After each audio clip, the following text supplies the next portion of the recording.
Difference between equation and expression.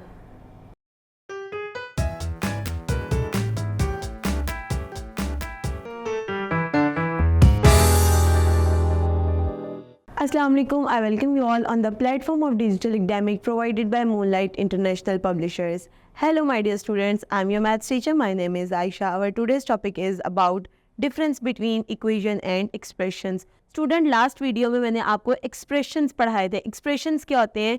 कोई भी ऐसा मैथमेटिकल लैंग्वेज जिसमें आपके पास अलजेब्रिक टर्म्स यूज़ हो रही हो, वो क्या बन जाएगी? अलजेब्रिक एक्सप्रेशन बन जाएगी. और उस अलजेब्रिक एक्सप्रेशन में क्या चीज़ें इंक्लूड होती हैं? उस अलजेब्रिक एक्सप्रेशन में आपके पास वेरिएबल्स होते हैं, आपके पास कॉन्स्टेंट्स होते हैं, आपके पास कोई भी मैथमेटिकल ऑपरेशंस होते हैं. इसके अलावा आपके पास जो कोफिशिएंट्स होते हैं वेरिएबल्स के साथ गिवन वैल्यूज़ जो होती हैं वो उनकी कोफिशिएंट्स कहलाती हैं. आज हमने सीखना है इक्वेशन क्या होती है. स्टूडेंट्स, ऐसा एक्सप्रेशन, ऐसी इक्वेशन जिसमें आपके पास इक्वलिटी का साइन आ रहा हो, टर्म्स के दरमियान इक्वलिटी का साइन आ रहा हो, उसको क्या हम कहेंगे? हम उसको कहेंगे इक्वेशन. जबकि एक्सप्रेशन में इक्वल का साइन नहीं आता.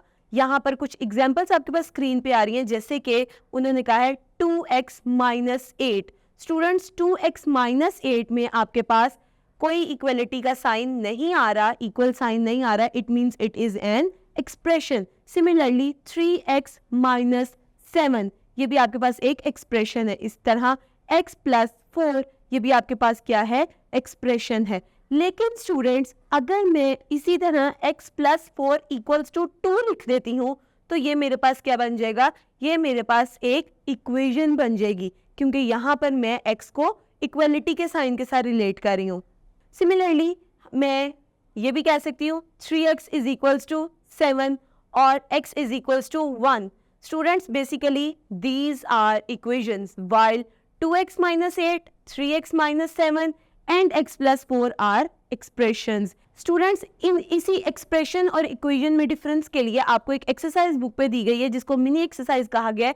आपने जस्ट यहाँ ये बताना है कि जो आपके पास टर्म्स यहाँ यूज हो रही हैं ये एज एन एक्सप्रेशन यूज हो रही हैं या एज एन इक्वेशन यूज हो रही हैं. लाइक अगर मैं पार्ट ए की बात करूँ तो वहाँ मेरे पास आ रहा है x minus 5 is equals to 7. तो स्टूडेंट्स, ये मेरे पास क्या है? क्योंकि x माइनस 5 इक्वल्स टू 7 आ रहा है तो इक्वल टू की वजह से ये क्या बन गई है? एक इक्वेशन बन गई है. जबकि इसके बी पार्ट की बात करें तो यहाँ पर है 2 इंटू पी माइनस 4.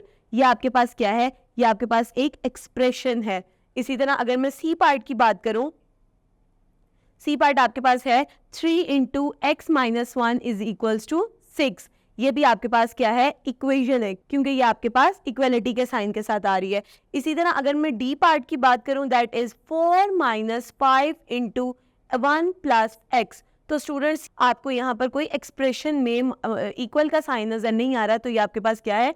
एक्सप्रेशन है. So students, when you solve mini exercise, आप लोग इस काबिल हो जाएंगे, आप लोगों की प्रैक्टिस हो जाएगी कि आप लोग इक्वेशन और एक्सप्रेशन में डिफरेंशिएट कर सके. तो आपने मेन एक्सरसाइज पे आना है, दैट इज 6.4. 6.4 के क्वेश्चन नंबर 2 में वो आपको कह रहे हैं right x for expressions and q for equations in the following terms. आपको यहाँ पर सेम कुछ क्वेश्चंस दिए गए हैं. आपने क्या करना है? सिंपल, जहाँ एक्सप्रेशन आ रहा है वहां पर आपने कैपिटल ई लिखना है और जहाँ इक्वेशन आ रही है वहां आपने कैपिटल क्यू लिखना है उसके आगे. अगर मैं इसका फर्स्ट पार्ट देखूं, दैट इज 2x माइनस 1, तो ये आपके पास क्या है? ये आपके पास एक एक्सप्रेशन है, क्योंकि यहाँ पर कोई इक्वलिटी का साइन नहीं दिया गया. अगर मैं पार्ट 2 की बात करूं तो वहां क्या कह रहे हैं? 3/2x minus 1/1y. स्टूडेंट्स, ये भी मेरे पास एक एक्सप्रेशन है, क्योंकि यहाँ पर भी कोई इक्वलिटी का साइन मौजूद नहीं है, तो मैं इसके आगे क्या लिखूंगी? Capital E. इसी तरह अगर मैं थर्ड पार्ट की बात करूं, 5x is equals to 10. Students, यहाँ पर इक्वल का साइन आपको नजर आ रहा है, तो दैट इज एन इक्वेशन. तो यहाँ आप क्या लिखेंगे? Capital Q. इसी तरह स्टूडेंट्स, आप लोग इसके बाकी पार्ट्स को भी सॉल्व करेंगे. मैं उम्मीद करती हूँ आपको इक्वेशन और एक्सप्रेशन दोनों के दरमियान फर्क पता चल गया होगा. Stay tuned till next video. Allah हाफिज.